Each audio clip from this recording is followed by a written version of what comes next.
Welcome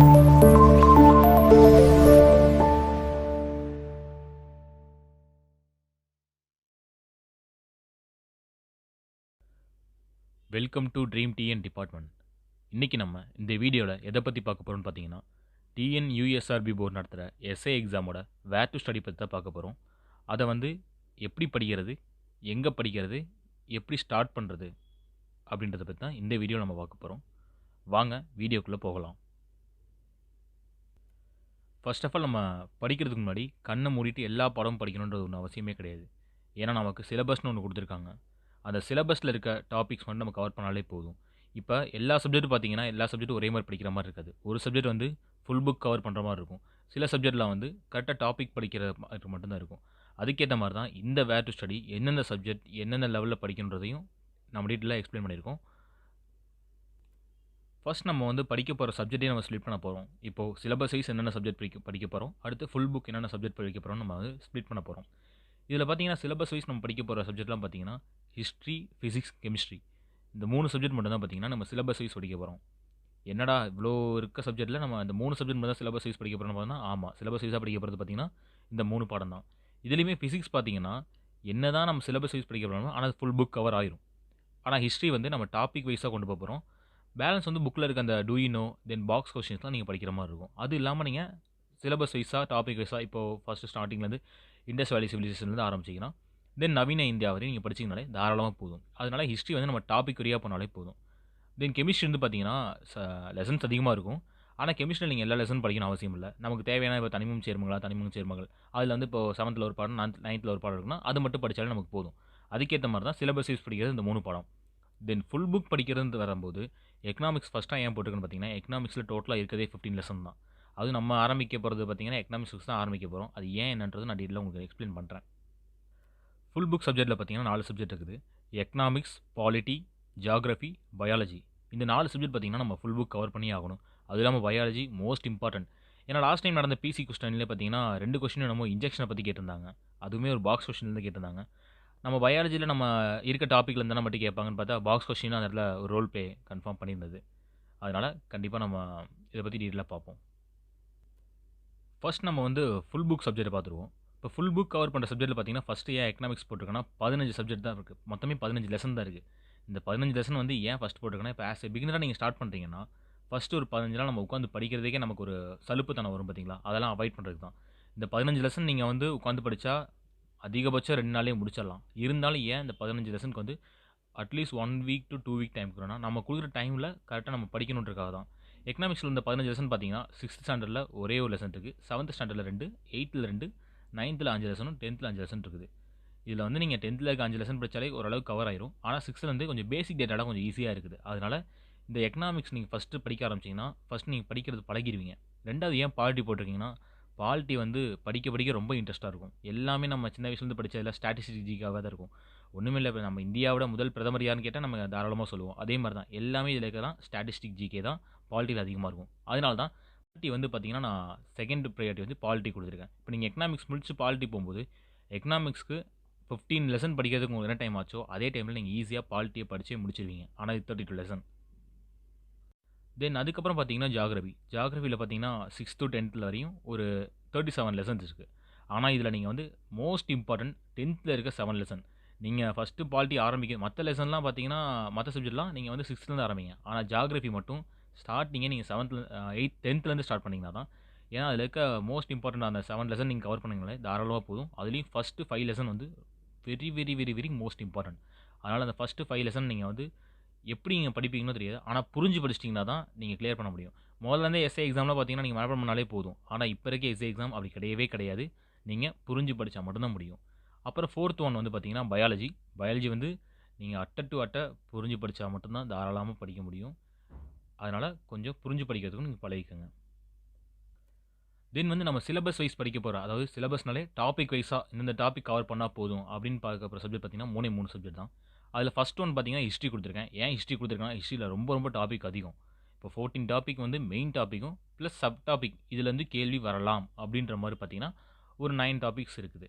தென் வந்து பார்த்தீங்கன்னா second பார்த்தீங்கன்னா ஃபிசிக்ஸ். இப்போ ஃபிசிக்ஸில் டாபிக்ஸ்னு பார்த்தீங்கன்னா இப்போ லைட், சவுண்ட் அந்த மாதிரி ஒவ்வொரு டாப்பிக்கும் வரும். ஒவ்வொரு டாப்பிக்குமே ஒரு 3 to 5 லெசன்ஸ் இருக்கும். அதுவும் அதுக்கேற்ற மாதிரி கவர் பண்ணுற மாதிரி இருக்கும்.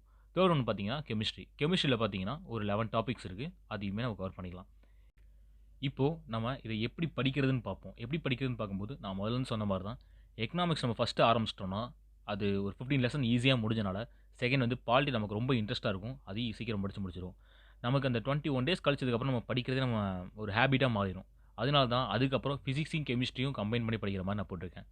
பிசிக்ஸ்ல வந்து பார்த்தீங்கன்னா, டாபிக் வைஸா தான் போறீங்க. அதே சேம் டைம் கெமிஸ்ட்ரிலயும் டாபிக் வைஸா தான் போறீங்க. அதனால தான் பிசிக்ஸும், கெமிஸ்ட்ரியும் நான் கம்பைன் பண்ணி படிக்கிற மாரி பிளான் போட்டிருக்கேன். தென் வந்து ஹிஸ்ட்ரியும், பயாலஜியும். ஏன்னா ஹிஸ்ட்ரியில டாபிக்ஸ் அதிகம், பயாலஜியில் லெசன் அதிகம். ஹிஸ்ட்ரி நீங்கள் ஒரு டாபிக் ஒரு நாள் கவர் பண்ணாலே போதும். ஏன்னா மொத்தமே பார்த்தீங்கன்னா 14+9 டாபிக்ஸ் தான் இருக்குது. அதே மாதிரி பயாலஜி வந்து பார்த்தீங்கன்னா லெசன்ஸ். அதனால ஒரு நாளைக்கு பர்டிகுலர் லெசன் கவர் பண்ணுற மாதிரி கொண்டு போகலாம். அதனால தான் இது ரெண்டையும் கம்பைன் பண்ணி போட்டிருக்கேன். தென் வந்து ஜியாகிரஃபி ப்ளஸ் பயாலஜி. ஹிஸ்ட்ரியில் வந்து ஹிஸ்ட்ரி படிக்கும்போது பயாலஜி படிப்பீங்க. ஆனால் படிச்சுட்டு இருக்கும்போது பார்த்தீங்கன்னா ரிமைனிங் கொஞ்சம் சப்ஜெக்ட்லாம் நீங்கள் டீல விட்டுருவீங்க. உண்மை அதுதான். ஏன்னா டைமிங் அவ்வளோ இருக்காது. அதனால தான் ஜியாகிரஃபி படிக்கும்போதும் பயாலஜியவே நான் கம்பைன் பண்ணி கொடுத்துருக்கேன். இப்படி நீங்கள் கவர் பண்ணீங்கன்னா இருக்க சப்ஜெக்ட்டில் நீங்கள் கவர் பண்ணிடலாம். சரி, நம்ம இந்த வீடியோவில் வந்து என்னென்ன சப்ஜெக்ட் பார்க்க போகிறோம்னு பார்த்தோம். அதே மாதிரி எப்படி படிக்கிறதுன்னு பார்த்தோம். இது எப்படி ஆரம்பிக்கிறதுன்னு பார்த்தீங்கன்னா, இப்போ நீங்கள் வேலைக்கு போகிறீங்களோ போகலையோ, வீட்டில் இருக்கீங்களோ இல்லையோ, நீங்கள் படிக்கணுன்ற ஒரு மைண்ட் வந்துட்டிங்கன்னா, டெய்லியும் எப்படியாவது ஒரு 4 ஹவர்ஸ் ஸ்பெண்ட் பண்ணுங்கள். இப்போ நான் எஸ்ஐ ஆயே ஆகணும் அப்படின்றவங்க கண்டிப்பாக ஒரு நாளைக்கு 4 மணி நேரம் நீங்கள் ஸ்பெண்ட் பண்ணி தான் ஆகணும். இது ஸ்டார்ட்டிங்கில் ஃபஸ்ட்டு இந்த 4 மணி நேரம் நம்ம ஸ்ப்ளிட் பண்ணணும். ஃபஸ்ட்டு 1 மணி நேரம் வந்து எதுக்குன்னு பார்த்தீங்கன்னா, அது தமிழ் சப்ஜெக்ட்டுக்கும் ப்ளஸ் கரண்ட் அஃபேர்ஸ் சப்ஜெக்ட்டுக்கும். கரண்ட் அஃபேர்ஸ் வந்து நீங்கள் இப்போ இருந்தே பார்த்தீங்கன்னா, கொஞ்சம் நியூஸ் பேப்பர் படிக்கிறது இந்த மாதிரி கொஞ்சம் கொஞ்சமாக பார்த்தா பரவாயில்ல. இல்லை கடைசி 15 டேஸ்னா நீங்கள் ரொம்ப தேடி அலையணும். ஆனால் தேடி அலைஞ்சாலும் கடைசி 15 டேஸ் ப்ரிப்பேர் பண்ணாலே போதும். இருந்தாலும் நீங்கள் இப்போ இருந்தே ப்ரிப்பேர் பண்ணுங்கள். ஃபஸ்ட்டு 1 ஹவர் வந்து பார்த்தீங்கன்னா, தமிழுக்கும் கரண்ட் அஃபேர்ஸ்க்கும். தென் வந்து 1 1/2 ஹவர்ஸ். இந்த 1 1/2 ஹவர் எதுக்குன்னு பார்த்தீங்கன்னா, ஜிகே சப்ஜெக்ட். இப்போ நம்ம பார்த்தோம்ல கடைசியா பார்த்த இந்த 8 சப்ஜெக்ட்ல மெயின் சப்ஜெக்ட்ல ஏதாவது ஒவ்வொரு சப்ஜெக்ட் நம்ம ஸ்ப்ளிட் பண்ணி படிக்கிறோம்ல. அதுக்கு தான் இந்த 1 1/2 ஹவர். இந்த 1 1/2 ஹவர் ஒரு நாளைக்கு தாராளமா போதும். தென் வந்து 1 ஹவர் பார்த்தீங்கன்னா, கம்பல்சரி சைக்காலஜி. ஏன்னா நமக்கு வந்து 40 கொஸ்டின்ஸ் வந்து சைக்காலஜில வருது. 40 கொஸ்டின்னா 20 மார்க். அப்போ நம்ம அதையுமே நம்ம பிரியாரிட்டி கொடுத்து பார்த்து தான் ஆகணும். அதனால 1 ஹவர் பார்த்து சைக்காலஜிக்கு நம்ம கொடுத்துருக்கோம். சைக்காலஜியும் பார்த்தீங்கன்னா, நம்ம வந்து ஃபார்முலா அப்படி தான் போகணும் அந்த மாதிரிலாம் ஒன்றும் இல்லை. நமக்கு ஏன்னா சைக்காலஜி போக நம்ம சேனல்லே போடுவோம். Psychology full and full shortcuts தான். நீங்கள் ஒரு சிம்பிளா ஒரு லாப நஷ்ட கணக்கு, ஒரு சதவீதம் கணக்கெல்லாம் போட பழகிட்டீங்கன்னா, சைக்காலஜி ஃபுல்லா எல்லாமே போட்டு பழகிடலாம். அந்த அளவுக்கு தான் இருக்கும். அதனால சைக்காலஜி வந்து 1 ஹவர் நீங்க ஸ்பெண்ட் பண்ணிக்கோங்க. தென் 30 மினிட்ஸ். இந்த 30 மினிட்ஸ் தான் உங்களோட போஸ்டிங்க கன்ஃபார்ம் பண்ற ஒரு லெசனோடது. அப்படின்னு சொல்லப்போனா இங்கிலீஷ் தான். ஏன்னா இங்கிலீஷ் வந்து நெறைய பேர் வந்து லாஸ்ட் டைம் வந்து ரொம்பவே போட முடியலன்ற மாரி தான் இருந்தாங்க. அதனால தான் சொல்றேன். ஏன்னா இங்கிலீஷும் கரண்ட் அஃபேர்ஸ் தான் ஒவ்வொரு தடவையும் வந்து அவங்களுக்கு கிடைக்க வேண்டிய போஸ்டிங்கை வந்து ஜட்ஜ்மெண்ட் பண்ணுது. அதனால தான் இங்கிலீஷ்க்கு வந்து ஒரு நாளைக்கு நம்ம 30 மினிட்ஸ் கொடுத்துருக்கோம். இங்கே வந்து பார்த்தீங்கன்னா, நம்ம கரண்ட் அஃபேர்ஸ்க்கும் ப்ரியாரிட்டி கொடுத்துருக்கோம். 30 மினிட்ஸ் இங்கிலீஷ்க்கும் நமக்கு ப்ரியாரிட்டி கொடுத்துருக்கோம். இந்த மாதிரி டெய்லி 4 ஹவர்ஸ் ஸ்பெண்ட் பண்ணி படிக்கிறனால கண்டிப்பாக உங்களால் கிராக் பண்ண முடியும். தென் இது மட்டும் இல்லாம, எக்ஸ்ட்ரா 1 மணி நேரமோ அல்லது ஒரு நாளோ நீங்க ரிவிஷனுக்காக யூஸ் பண்ணணும். இப்ப எக்ஸ்ட்ரா 1 மணி நேரம்னா, நீங்க ஒரு நாள் ஃபுல்லா இப்ப காலைலருந்து ஜிகே ஆரம்பிச்சு ஒரு 4 மணி நேரம் நீங்க முடிச்சிட்டீங்க. நைட் தூக்கம் வரும்ல, தூக்கம் வரதுக்கு ஒரு 1 மணி நேரத்துக்கு முன்னாடி, இப்ப சாப்பிட்டு முடிச்சோனே உடனே போய் தூங்கணும்னு போவீங்க. அதுக்கு முன்னாடி லைட்டா புக் எடுத்து உட்காந்து, இன்னைக்கு ஃபுல்லா நம்ம என்ன படிச்சோம்? அது எப்படி படிச்சோம்? இவ்வளோ தான் படிச்சோமா? அப்படின்ற மாரி ஒரு ரீகேப் பண்றது தான் ஒரு ரிவிஷன். அப்படி டெய்லி 1 ஹவர் என்னால ஸ்பெண்ட் பண்ண முடியல. ஆல்ரெடி நான் வேலைக்கு போயிட்டுருக்கேன். 4 மணி நேரம் ஒதுக்குறதே எனக்கு பெருசா இருக்கு. அப்படின்னீங்கன்னா, வீக்லி 6 நாள்ல படிக்கிறீங்க. 1 நாள் ரிவிஷன் பண்றீங்க. அது சண்டேவோ, எந்த டேவோ. ஆனா ரெஸ்ட்டுன்னு ஒண்ணு கிடையவே கிடையாது. 6 நாள் படிக்கிறீங்க, 1 நாள் ரிவிஷன் பண்றீங்க. அந்த வாரம் ஃபுல்லா படிச்சத 1 நாள் நீங்க ரிவிஷன் பண்ணி தான் ஆகணும். வேற வழி கிடையாது. இதுலயும் பார்த்தீங்கன்னா, அந்த 4 ஹவர்ஸ் நீங்க படிக்கிறது கண்டிப்பா எல்லா நாளும் ஒரே மாரி இருக்காது. ஏன்னா, ஒரு நாள் நீங்க படிச்சு முடிச்சிருவீங்க. ஒவ்வொரு நாள் படிச்சு முடிக்க முடியாது. அதனால அடுத்தடுத்த நாள்ல கொஞ்சம் கொஞ்சம் டைம் ஒதுக்கி கொஞ்சம் படிக்க பாருங்க. வாரம் வாரம் என்ன படிச்சீங்களோ, அத கண்டிப்பா ஒருக்கா ரிவிஷன் பண்ணிருங்க. லேட் பண்ணிறாதீங்க. ஏன்னா revision most most most important. Then வந்து இத வந்து இப்ப நீங்க பண்ண எல்லாத்தையுமே கன்சிஸ்டன்ஸியா பண்ணீங்கன்னா, கண்டிப்பா இந்த தடவ ஒரு போஸ்டிங் தட்டிறலாம். சரி, ஓகே. அடுத்து நம்ம வேர் டூ ஸ்டடி பார்க்கலாம். வேர் டூ ஸ்டடி நான் முன்னாடியே சொன்ன மாரி தான். இப்போ சிலபஸ் வைஸ் படிக்க வேண்டிய சப்ஜெக்ட் மட்டும் தான் நான் இங்கே வந்து டாபிக் வைஸா உங்களுக்கு குடுத்துருக்கேன். ஃபுல் புக் படிக்க வேண்டியது நான் சொன்ன மாரி 6லேருந்து ஆரம்பிக்க வேண்டியது 6லேருந்து ஆரம்பிக்கணும். இப்போ எக்கனாமிக்ஸ்னா 6லேருந்து ஆரம்பிக்கணும். பாலிட்டி 6லேருந்து ஆரம்பிக்கணும். ஜியோகிராஃபி மட்டும் 10த்தில் இருக்கிறத முடிச்சுட்டு அப்புறம் நீங்க லோயர் லெசனுக்கு வாங்க. லோயர் கிளாஸ் லெசனுக்கு வாங்க. தென் வந்து பயாலஜி. இதுவுமே நீங்க 6லேருந்து ஆரம்பிக்கணும். இப்போ ஹிஸ்ட்ரி டாபிக்ஸ் பார்த்தீங்கன்னா, அந்த 14+9 டாபிக்ஸ். இது வந்து பார்த்தீங்கன்னா, வரிசையா ஒவ்வொண்ணா குடுத்துருக்கேன். இண்டஸ் வேலி சிவிலைஸ் சிந்துவெளி நாகரிகத்திலிருந்து குப்தர்கள், டெல்லி சுல்தான்கள், முகலாயர்கள், மராத்தியர்கள், அதுக்கப்புறம் விஜயநகர பாமினி பேரரசு, அப்புறம் தென்னிந்திய வரலாறுல வந்து சோழர், பல்லவர் ஒரு செட்டாவும், பாண்டியர்கள் ஒரு செட்டாவும் குடுத்துருக்கேன். அப்புறம் ஆங்கிலேயருக்கு எதிரான கிளர்ச்சிகள், தென்னிந்திய புரட்சி அது ஒண்ணு. அப்புறம் வந்து காந்திய காலகட்டம். இந்த காந்திய காலகட்டம் 10த்துல ஒரே ஒரு லெசன் தான் இருக்கு. இது ரொம்ப மோஸ்ட் இம்பார்ட்டன்ட். அதனால அந்த லெசன் கொஞ்சம் விடாமல் படிச்சுக்குங்க, ஸ்கிப் பண்ணாமல் படிச்சுக்குங்க. தென் வந்து ஐரோப்பிய வருகை, இதுவுமே பார்த்தீங்கன்னா உங்களுக்கு 8th இருக்க அந்த ஃபர்ஸ்ட் லெசன் ரொம்ப ரொம்ப இம்பார்ட்டன்ட். லாஸ்ட் டைமும் அதுலேருந்து 2 கொஸ்டின் சம்திங் வந்திருந்தது. அதனால ஐரோப்பிய வருகையை நீங்கள் வந்து ரொம்ப இம்பார்ட்டன்ட் கொடுத்து படிங்க. ஏன்னா நீங்கள் ரொம்ப ஈஸியாக இருக்க பாடம் தானே, இதுலேருந்துலாம் கேட்பாங்கன்னு நினச்சிங்கன்னா நீங்கள் அதுலேருந்து தான் கேட்பாங்க. அது ரொம்ப ஈஸியாக தான் கேட்பாங்க அந்த பாடத்துலேருந்து. அதுக்கப்புறம் பார்த்தீங்கன்னா 19ஆம் 20ஆம் நூற்றாண்டு சமூக சீர்திருத்த இயக்கங்கள் கேட்பாங்க. அப்புறம் விடுதலை போராட்டத்தில் வந்து தமிழ்நாட்டின் பெண்களின் பங்கு கேட்பாங்க. அதுக்கப்புறம் அவ்வளோதான். இந்த மாதிரி இதில் பார்த்தீங்கன்னா 21 டாபிக்ஸ். இந்த 21 டாபிக் வந்து ஹிஸ்ட்ரியில் ரொம்ப இம்பார்ட்டன்ட். தென் வந்து பார்த்தீங்கன்னா ஃபிசிக்ஸில் வந்து பார்த்தீங்கன்னா ஒரு 11 டாபிக் இருக்குது. சாரி, ஃபிசிக்ஸில் வந்து பார்த்தீங்கன்னா ஒரு 10 டாபிக் இருக்குது. இந்த 10 டாபிக் பார்த்தீங்கன்னா எல்லாமே கம்மி தான். நீங்கள் கொஞ்சம் சீக்கிரம் சீக்கிரம் கவர் பண்ணிடலாம். ஏன்னா இப்போ 6th என்ன படிக்கிறீங்களோ அதோட அடுத்தது தான் அங்கே இருக்கும். இப்போ லைட்ஸில் வந்து ரொம்ப பேசிக் வந்து 6th படிப்பீங்க, 7th படிப்பீங்க, சாரி 7th படிப்பீங்க. அதோட ஹையர் எண்ட் வந்து பார்த்தீங்கன்னா நீங்கள் 10th படிப்பீங்க. அதனால ஃபிசிக்ஸ் வந்து டாபிக் வைஸாக கவர் பண்ணிக்கோங்க. தென் வந்து கெமிஸ்ட்ரி பார்த்தீங்கன்னா ஒரு 11 டாபிக்ஸ். இதில் ரொம்ப இம்பார்ட்டன்ட் டாபிக் தான் ஃபஸ்ட்லேருந்து ஆர்டர் வைஸாக கொடுத்துருக்கேன். இம்பார்ட்டன்ட் டாப்பிக்லேருந்து நீங்கள் கவர் பண்ணிங்கனாலும் தாராளமாக போதும். இந்த பிடிஎஃப்கான லிங்க் வந்து பார்த்தீங்கன்னா, நான் இந்த வீடியோ கீழ குடுக்குறேன். ஏன்னா லாஸ்ட் டைம் பார்த்தீங்கன்னா, இந்த ஸ்டடி டிப்ஸ் போட்டிருந்தோம்.